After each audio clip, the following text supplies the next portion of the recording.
Hello everybody and welcome to this, the first in a series of beginner guides for Crusader Kings 3.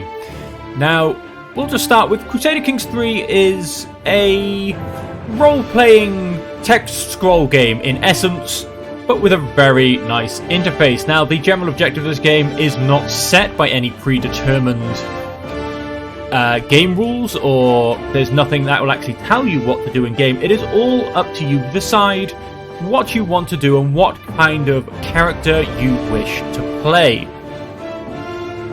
Now, this can range from conquering the world, setting up brand new religions, or in fact just role-playing as your home territory or favourite people from a story, and trying to relive their story. Now, when you start Crusader Kings 3 and select New Game, this is the screen you will see. There is a play tutorial button. However, if you wish to jump straight in, you can choose from either two starting timelines, both of which start on the same map with the same things, just the kingdoms and who is around will be slightly different. Also then, it will suggest some characters it wishes you to play, or characters it suggests you played. Now, for your first playthrough, I would suggest playing one of these characters and choosing one of the ones that has the easy tag on them, as they will have a easy starting position compared to some of the other characters you may come across. Now, this will give you some time to get used to the game and get used to the controls and mechanisms before bad things start happening, as I must warn you folks, for all of you playing this game, Crusader Kings 3 does love screwing with you just when you think your plans are going right. But don't let that put you off. It is all fun at the end of the day, and it is all enjoyable because sometimes things just go right, and when you can beat a system that's trying to screw you over, it's just twice as much fun.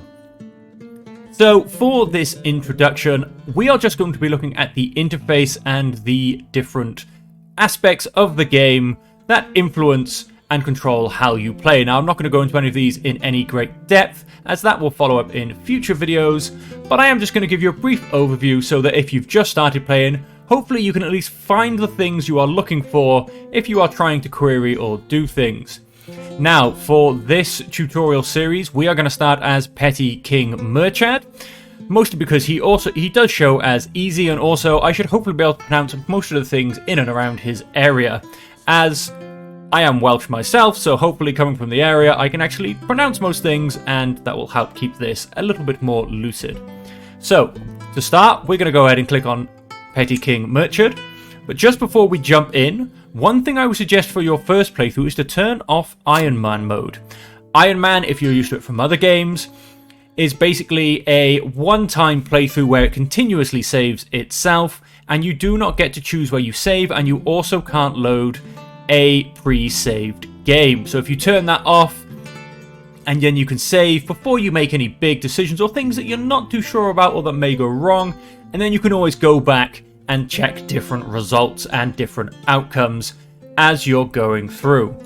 So as I said, we're going to play Petty King Murchad. He pops up here, a little bit of a story about him, and then the big old start button for us to jump in. So I'm just going to jump straight in. And of course, if you'd like to see any of these aspects in live gameplay, I do in fact myself have 3 playthroughs currently on YouTube, which you are more than welcome to jump in and watch. 3 different playthroughs from 3 different areas of the map, trying to achieve 3 different things. So that will hopefully give you some aspects of the game in different scenarios. Now, for just going through the interface, which is, like I said, what this video is going to be about, we are going to start in the bottom left and then jump up to the right and curl our way back down. So starting in the bottom left, you have a lovely picture of yourself.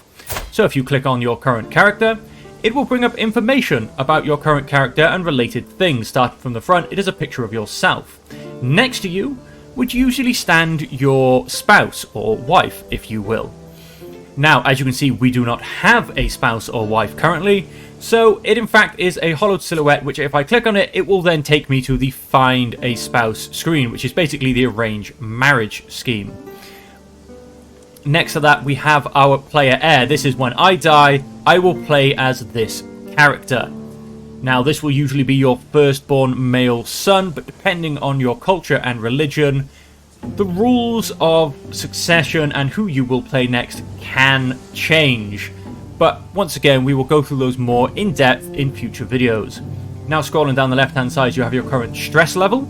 This is out of 300 and goes up in stages of 100. When you reach each stage, bad things are likely to happen, so you don't want to particularly get stressed. Underneath that, the memories of your character, significant events in their life, birth of children, murdering people, marriages, etc, etc. Below that is your lifestyle choice. Now you can choose one of 5 lifestyles, and these are the same stats as your 5 main stats. You can basically either choose diplomacy, martial, stewardship, intrigue, or learning. And you will choose this as one of your lifestyles. And then below that you have your inventory. Just like any role-playing game, you do have artifacts on this. You can either make or gather or steal or collect artifacts in various means, and then you can equip certain ones of them to your person. And then just below this, obviously we have your name. This is you, and that will then tell you your sexual orientation. This, of course, is important because, for instance, if you are homosexual, it will decrease your chance of having children, although it does not make it impossible, folks, so don't panic if that does happen. Just below this, we have your traits. Now, traits are split into 3 main categories. We have your personality traits. These are the 3 on the left. Most characters have 3. Sometimes you can see 2, sometimes you can see 4, but in general you'll see 3. And as you can see, we have a little line here that separates them from the other traits. The next one you will have that comes up is your education trait. This is how you were educated as a child, and then when everyone comes of age, they will earn an education trait. Again, in one of the 5 main skill areas, and at a level between 1 and 4. That's what the stars mean on this trait, and other traits you will also see stars on, and that basically just denotes their level. Are they level 1, 2, or 3, or in the case of an education trait, you also get level 4. Then next to that, you will just have what they class as other traits, of various things in a huge category and variety, which, again, I will go into at a later video, but I'm not going to deep dive at this point. Next, then, you have your house. This is your house that you belong to, as in, we're talking old times house, not literally just the building you live in. And this house is basically everybody who kind of shares your name. So your kids will generally be of your house, then their kids, etc, and etc. And you are looking to obviously then make your house grow, be big, strong, and everyone will fear your house name. For instance, naming a few famous characters, Pendragon, which I'm sure you all know as King Arthur. That would, for instance, be the House of Pendragon. If we take the current Queen of... Oh, I do apologise, not current Queen of England, now King of England, the old Queen of England, which I'm sure many more of you are more familiar with. She was a Windsor, so she will be from the House of Windsor, as examples of what a house is. Just below that, as I mentioned, you have your 5 main skills. And the numbers below those are your competency in these skills. These vary from 0 all the way up to, I think I've seen in the 50s. These are, of course, unlimited. And the higher they are, the better influences they will have on the different aspects of the games that they are important for. And then you have a 5th stat, which is your prowess, which is basically how good of a fighter you are. Next to that, you have the symbol of your religion, and then the name of your religion, and then your culture. Now, these is obviously who you worship, and then your background, the people you identify with. Once again, not going to deep dive too much in this video, which you will hear me say a few times, just so you guys can be reassured I will go into these things in a later video. Just below that, you have your titles. Now, the Big Shield is always going to be your main title. As you can see, my main title is the Petty Kingdom of Munster. If you look just below that, it says it is a Duchy rank realm. Although it says Petty Kingdom, it is still a Duchy rank realm. Now, in this game, you will have 4 levels of titles. The lowest is a Count. Next, you have a Duchy. Then you have a Kingdom. And then you have an Empire. Now, although the names of these do vary depending on your culture and where you are playing in the map, they all still fall into these 4 levels. So as you can see, although it's called a Petty Kingdom, it is a Duchy rank title. It is called a petty kingdom because I am Irish, and this is more historically accurate with what they would have called their duchies back in history. Now, as we move on, I also do actually though hold 3 titles directly myself. This is the Petty Kingdom of Munster, the Earldom of Thomond, which as you can see is a county title, and the Earldom of Ennis. And then just below that it shows your claims. Claims are titles that you believe you should hold, or should I say your character believes you should hold. My character believes he has a right to being the King of Ireland. So he has a claim on the Kingdom of Ireland. And then next to your titles, you have your dread, how scared people are of you, your gold, how much money you have, your prestige. Now this is what people think of you, how upstanding you are, how people view you in general. The more prestigious you are, the more famous you are, we should say. And your piety, how religious you are. Then your military strength, simply how many troops you have. As you can see, as I've been going through these things, folks, if you hover over them, a little pop-up window will appear.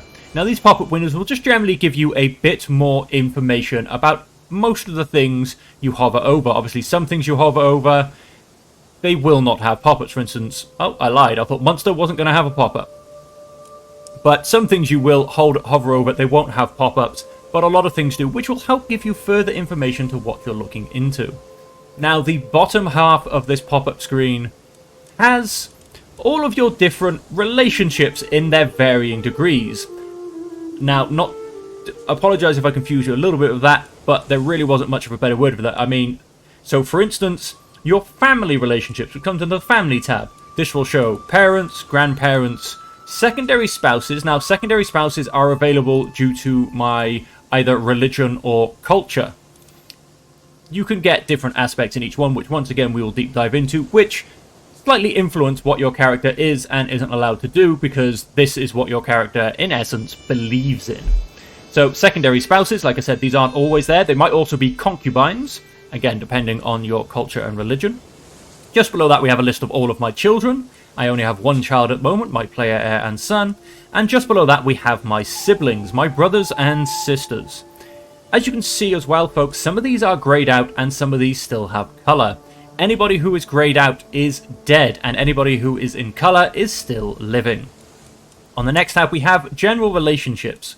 Wards, who are children you're looking after and upbringing. Lovers, pretty self-explanatory. Friends and rivals, also pretty self-explanatory. Courtiers. Now, these are just the general hangers-on that hang around your court. You know, maybe they've come to visit for a while, maybe they have a role in your court, but all of them are then classed as courtiers. They are all unlanded, they have no particular reason to be around, but they are just generally hanging around in your court. Maybe you'll employ them as a knight, maybe you'll employ one as a cupbearer or a jester, but they have no particular titles or anywhere better to be at this time. And then your vassals. Now, these are the people that have sworn fealty to you. They have sworn to serve you. As you can see, I have one vassal. He is Earl Ragnvald II, and I'm not going to attempt to say that, of Ormond. And this basically, also, if you look on the map, this little shield here, the Earl of Ormond, that is his county. So, although the Duchy of Munster, if I zoom in a little bit, you can see has 3 counties inside it, I own 2 of them, and then this one is owned by a different character who has sworn fealty to me. And that's where you will find them underneath the Vassals tab. Now, closing this tab, we will continue in the bottom left. The next thing you will see is the Lifestyle button. Now, as I did mention lifestyles earlier, you can choose one of 4 lifestyles, and these correspond with the 5... Sorry, one of 5 lifestyles, not one of 4, I do apologise. These correspond with the 5 different main skills of your characters. And inside these, you can basically pick up perks that will have different influences and allow you to do different things throughout the game, which once again, we will deep dive in a future video. Next, come along with your inventory. As I mentioned, all of your artifacts you will find here, and you will then equip them or not as you see fit, just like a lot of RPGs.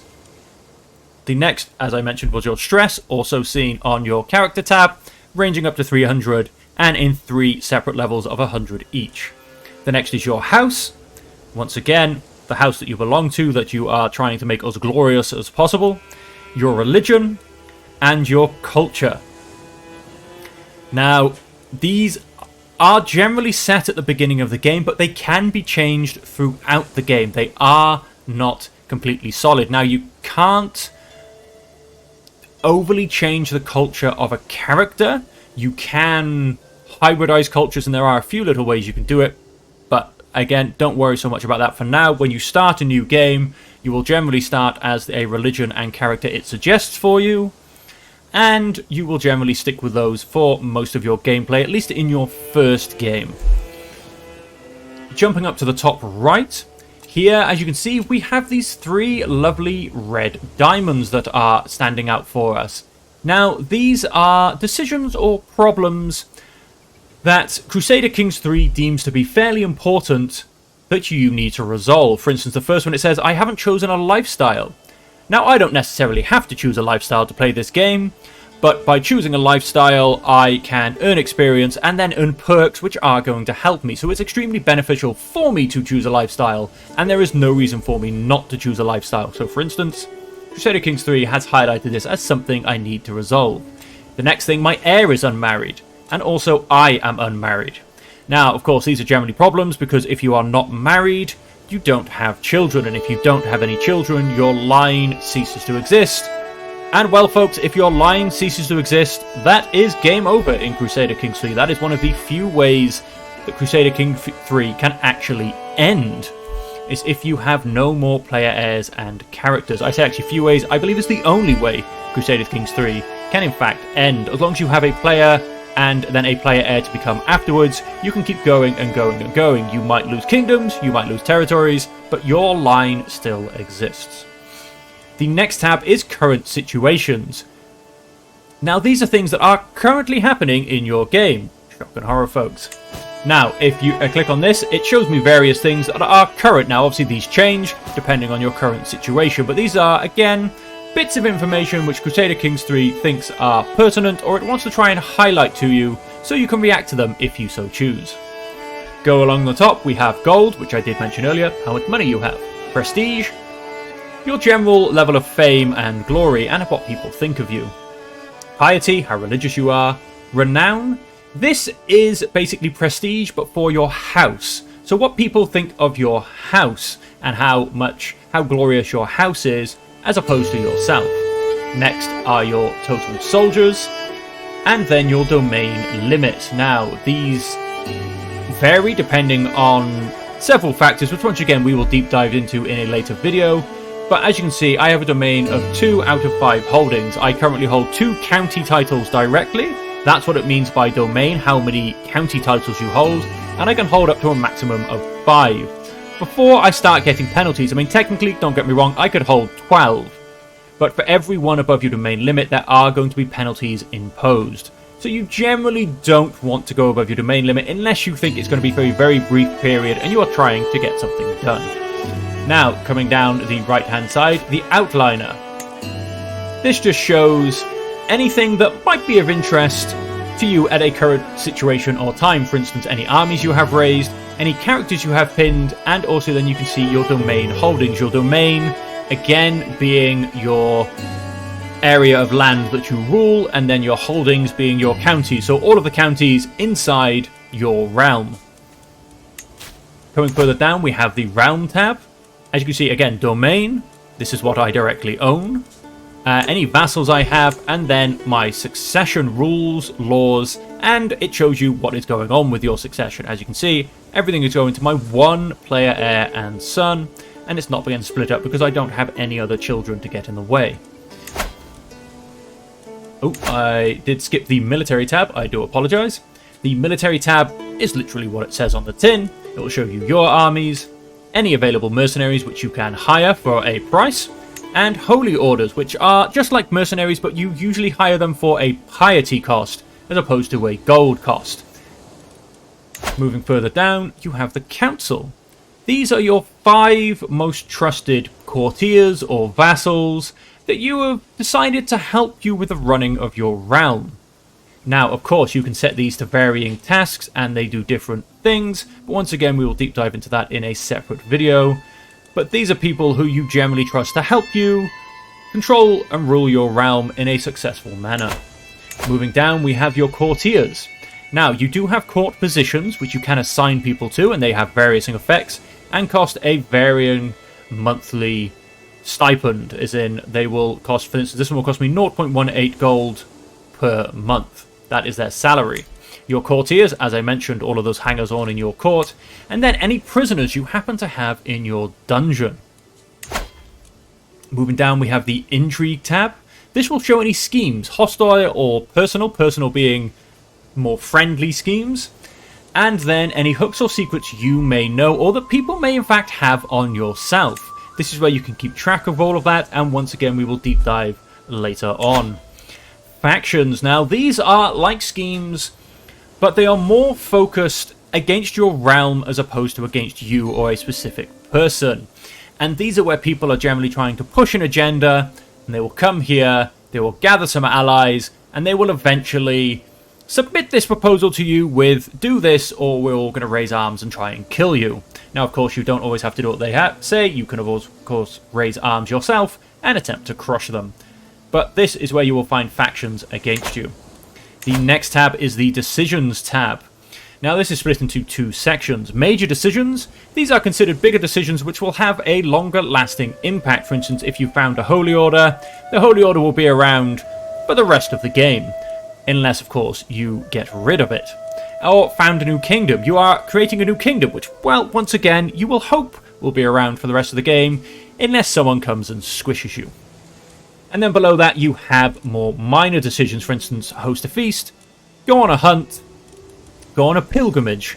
These are things that you can generally do multiple times in a single lifetime, and they will have varying effects and benefits. And of course, all of these have varying effects and costs. Now, jumping down to the bottom, this is all to do with turning the game onto pause or unpause and controlling the speed, and then the varying aspects of what you can see on the map. Currently, we have selected to realms, so this will show us all of the independent realms on the map. If I zoom out a bit for you, you can see all of the current independent realms on the map of Crusader Kings 3. Now, if we move across, we will be able to see duchy titles. Now, these are not necessarily created, but these are all of the current available duchy titles in the game. As you can see, some are slightly transparent and some are solid. The solid are created and the transparent are yet to be created. Next, you have kingdom titles, the same thing but on a kingdom level as opposed to a duchy level. And the next, you have empire titles. Now, as you may remember me mentioned earlier, this is the 4th level of title. And then below that, you have faiths, cultures, and houses. Now, on the faith and culture screen, if you see any counties where you have dashes going through them, this is because the owner of that county is of a different culture to that county, or on religion, because they're of a different religion to that county. And this can have some negative opinion modifiers, but once again, we will go into these in a future video. And then just below that, you have the current date, which you can click on to either pause or resume play. And then next to that, you have the speed setting between 1 and 5. Obviously, 1 being the slowest, 5 being the fastest. Now, this is completely changeable at any point throughout the game. If you have a lot going on and you wish to slow it down, you can, of course, slow down gameplay and do a bit more micromanagement. Or if there's nothing going on, you can speed it up and just fast forward a bit if you're waiting to get to a particular event or waiting for something to happen, or shall we say, kick off. Now, this ends the tutorial for the basic interface and hopefully basic aspects and gameplay of Crusader Kings 3. As I said, we will be deep diving into all of these things in future videos, but hopefully this has given you a general idea and will help you find the things you need to find whilst playing Crusader Kings 3. I hope you've enjoyed the video. I hope it's been useful. If you have anything in particular you would wish for me to go over, then feel free to stick it in the comments. And if you have enjoyed it, feel free to like and subscribe. Anything you put in the comments, obviously, I will attempt to answer directly. Or if it takes a full video, then I will simply focus on those aspects earlier in the series as opposed to later, so that we can get you your answers and keep you playing successfully, hopefully, through Crusader Kings 3. And once again, I have to do a shameless plug. If you are enjoying the video and you would like to see any of these aspects actually in gameplay, as I mentioned, I do have 3 current playthroughs on YouTube myself, with varying different aspects and different things going on in each of the gameplays that you are more than welcome to check out. So, until next time, I hope you've enjoyed the tutorial, I hope it's been informative, and I hope you will join us for the rest of the series. Thank you all very much, and have a lovely day.